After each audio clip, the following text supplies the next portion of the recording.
Good morning. Today is Tuesday the 26th, and I just took this out of the forge. So I'll get started on it here in a few minutes by grinding it by on the grinder. So it's cool and it's already starting to rust. Metal. So there's no need of doing a whole lot of boring. Oh, and another thing, I rewatched Sam's Bowie build off. The instructions on it was that it must have a blade of no less than 8 inches. It's cutting edge, 8 inches. A clip that does a third of it must be ground. The clip, false edge, whatever you want to call it, up here on the top, must have a defined ricasso. Doesn't have to be much. It could either be it could either be like it was, straight across like that and unsharpened, or a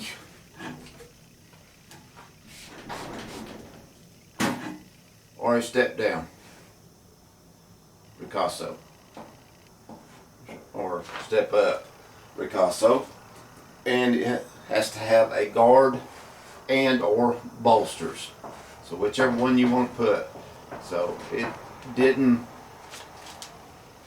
there's no requirements on the handle or the handle length that I heard him say or even show.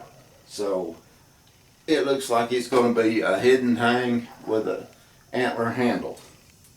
And so I'll make this ricasso area a little bit. There was no length or anything, no size on it. It was just a defined ricasso with no sharp edges on it.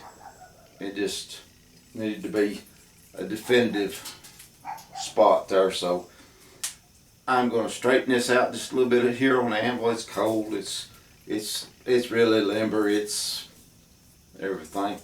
So it was a little chilly last night. It's probably the reason it's so cold right now. And it's, I don't know, around 9 o'clock in the morning. So let me get this on the anvil and kind of straighten it out a little bit. Then I'll take it to the grinder.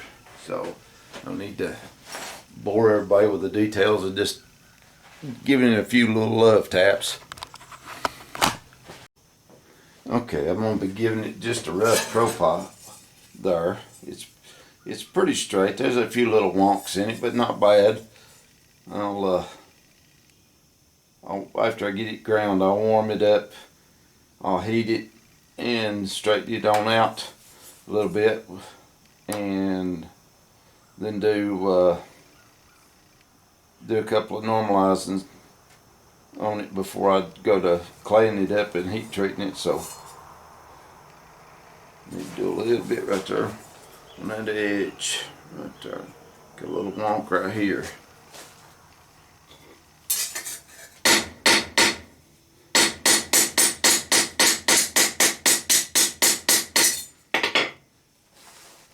I mean, this is dead soft.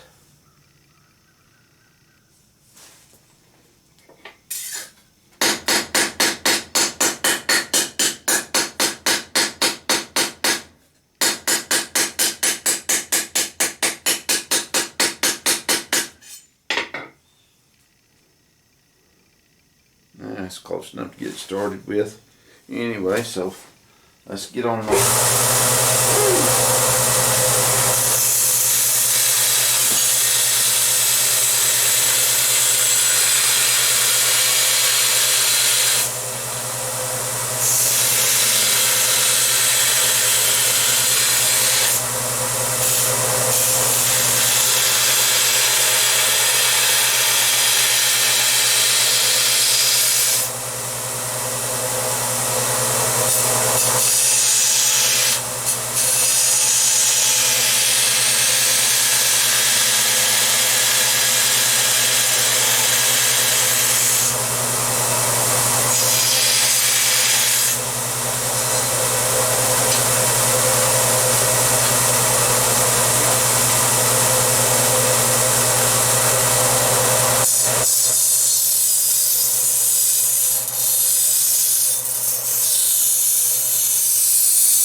anyway, the whole shot. I didn't even look back.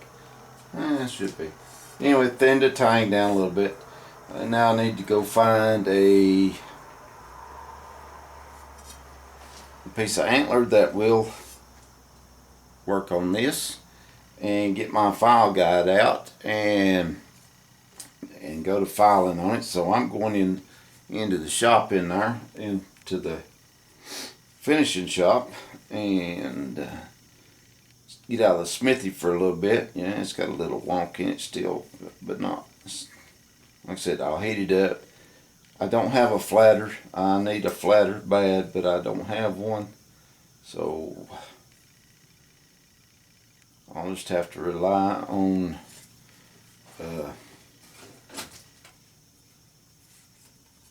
my angle iron once I get it hot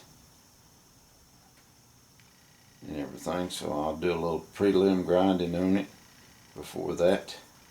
Get some of this little bit of a wonk out of it.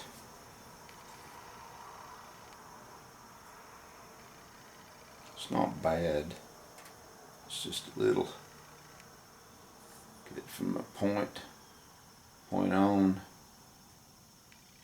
A little wonk in the tip right there, but not bad. So,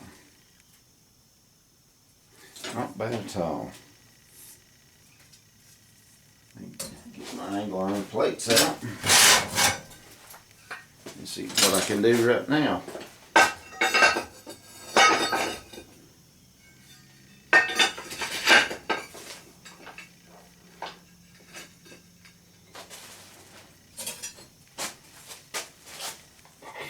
Do this cold a little bit.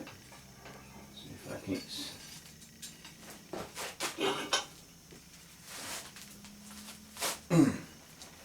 Now,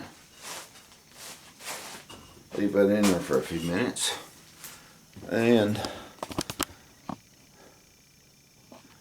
okay, now I've got this over here in a Sears Craftsman vise that you've seen me use probably a couple of million times. It's not the best in the world, and I've beaten the jaws off of it,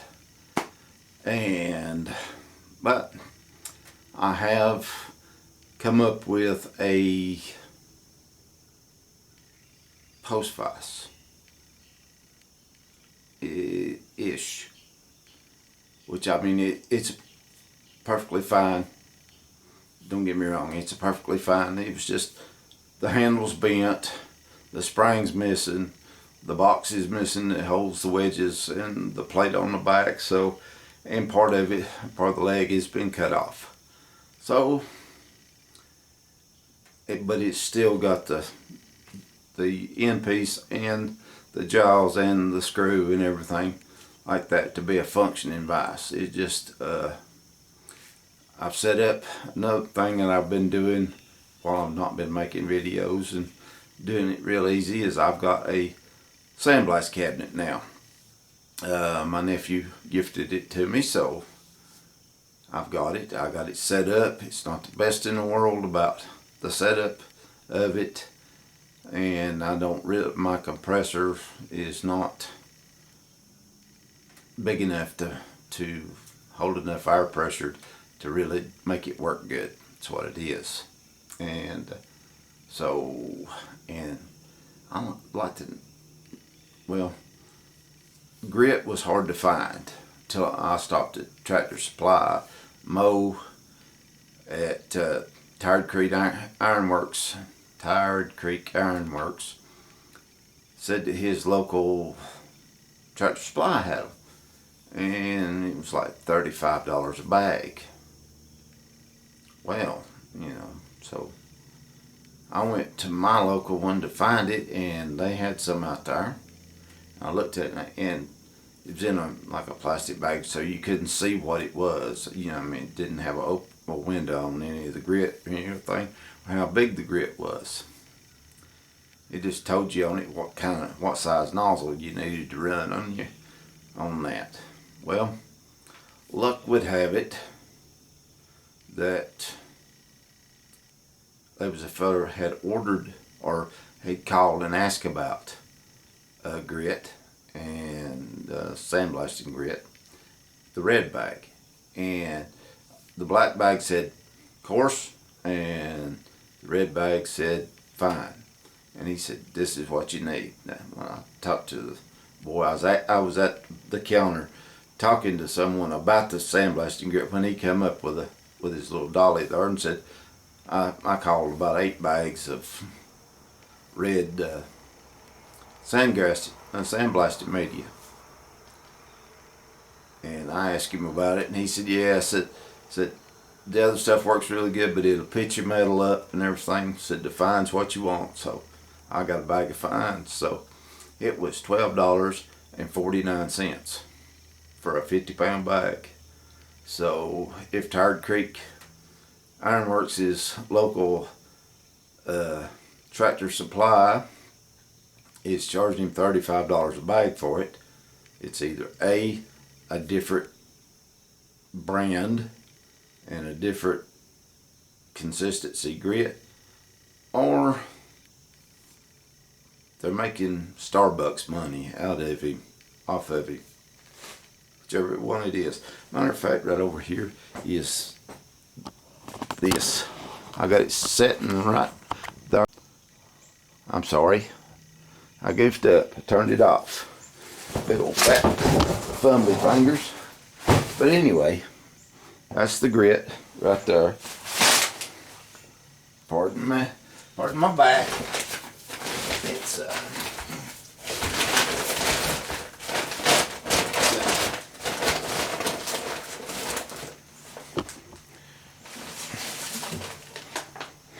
so Mo, if you see this, and this is the brand that you paid $35 for, you know, that's what it is. And it's fine grit. It's fine. So anyway, just thought I'd pass that little bit of knowledge on. And there's part of there's a screw box in the washer, and I'm gonna make a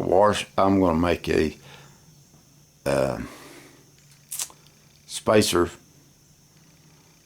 or another little bushing that I can put in there, that on the inside of that washer right there, to keep it from flopping around so much. Them move a lot, or it does on that one. I'm assuming it's either A, not the right one, or B, it's wore out. Whichever it is, I'm going to tighten it up a little bit, and I may be wrong about it, but that's what I'm going to try to do. So, as you can tell, the elves is still on vacation. They just, yeah.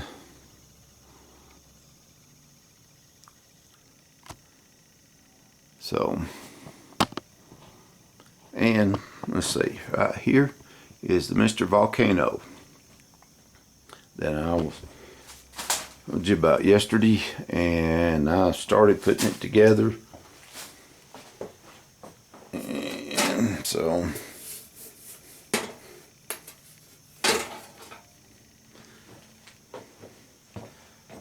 kale wool that they got now is not supposed to be as bad as the old kale wool, and so, but they still want you to do the rigidizer on it, and still coat everything with Satanite. So, and luckily they give you enough Satanite to do it twice, you know, one now and one later on down the road. And I finished building, or I built a frame for it yesterday to set it on, and I'll show that later on. Right now, I'm going to take that in the other building, in the finished room in there, and do a little hand sand or hand filing on it with a guide. Okay, I'm back from Doing a little bit of that, of just a touch of grinding. I just cleaned it up a little bit and kind of started with it to establish a bevel on it, but that's it. That's as far as I've done the clip edge. I got that out of the way. I filed it, done a little bit on the grinder, then filed the rest of it. I like filing them, and, you know, if I can, and it's fairly soft. I did it with diamond files, but I didn't have to. I could have done it with anything, but I heated it up to critical, and then put it in my pieces of angle iron straightener and straightened it. Make sure I got rid of any unevenness in the hammer blows or anything else on the back. Keep that black snake effect off of it a little bit. So I done that. I let it cool down real good and cool, and I went off and done other things. Now I've come back to it, but it's not a heat treat time or anything else like that. It is, honestly, right now I'm trying in that little bitty crucible. I've got some brass, copper, and aluminum in there melting together, and a little bit of borax. So I just let it go till it gets real good and hot. And I pulled it out one time, thought I had pretty much liquid in there, and all of a sudden it just boom. I don't know what happened, but it did. Thank goodness it didn't get all over me or anything. It just popped right straight up. There wasn't much of it. For anything, may have been some moisture got in there, I don't know. But anyway, so when I pulled it out of there, I pulled it out with my little straightening jigs, or just my pieces of angle iron. I wire wheeled it. Now I have used the Rutland's mortar on it so I can hamon it. I've got it over here drying. So, okay, here it is.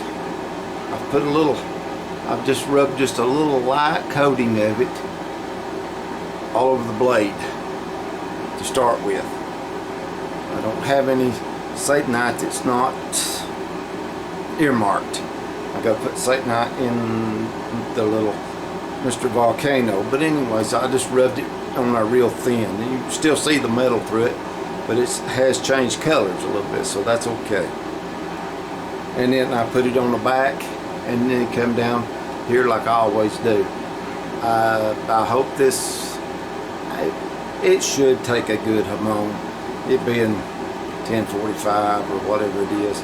And I went and filed the step in there, and that's what I'm melting that for, is to make a guard, so I can do that with it. So anyway, this will be, I don't know, I'll end this one, and I won't come back to this till tomorrow, because I'm letting it dry. I'm just letting it hang out right here over there and let it dry. When this gets poured, then I'll just let it set, and then I'll come start doing some more work on it tomorrow, the 27th. Alright, till then, Bobby Shields saying, God bless.